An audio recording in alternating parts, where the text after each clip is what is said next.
चालाक बंदर। किसी नदी के किनारे एक बहुत बड़ा पेड़ था। उस पर एक बंदर रहता था। उस पेड़ पर बड़े मीठे फल लगते थे। बंदर उन्हें भरपेट खाता और मौज उड़ाता। वह अकेले ही मज़े में दिन गुजार रहा था। एक दिन एक मगर उस नदी में से पेड़ के नीचे आया। बंदर के पूछने पर मगर ने बताया कि वह वहाँ खाने की तलाश में आया है। इस पर बंदर ने पेड़ से तोड़कर बहुत से मीठे फल मगर को खाने के लिए दिए। इस तरह बंदर और मगर में दोस्ती हो गई। अब मगर हर रोज़ वहाँ आता और दोनों मिलकर खूब फल खाते। बंदर भी एक दोस्त पाकर बहुत खुश था। एक दिन बात बात में मगर ने बंदर को बताया कि उसकी एक पत्नी है जो नदी के उस पार उनके घर में रहती है। तब बंदर ने उस दिन बहुत से मीठे फल मगर को उसकी पत्नी के लिए साथ ले जाने के लिए दिए। इस तरह मगर रोज़ जी भरकर फल खाता और अपनी पत्नी के लिए भी लेकर जाता।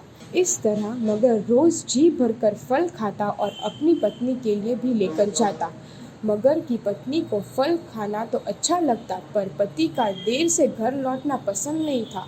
एक दिन मगर की पत्नी ने मगर से कहा कि अगर वह बंदर रोज़ रोज़ इतने मीठे फल खाता है तो उसका कलेजा कितना मीठा होगा। मैं उसका कलेजा खाऊंगी।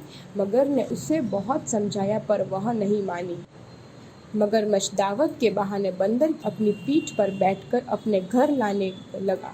नदी बीच में उसने बंदर को अपनी पत्नी की कलेजे वाली बात बता दी। इस पर बंदर ने कहा कि वो तो अपना कलेजा पेड़ पर ही छोड़ गया है। वह उसे हिफाजत से पेड़ पर रखता है, इसलिए उन्हें वापस जाकर कलेजा लाना पड़ेगा।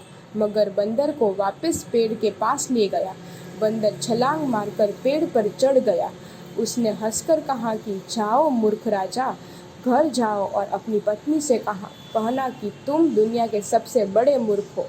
भला कोई भी अपना कलेजा निकालकर अलग रख सकता है। बंदर की इस समझदारी से हमें पता चलता है कि मुसीबत के वक्त हमें कभी धैर्य नहीं छोड़ना चाहिए।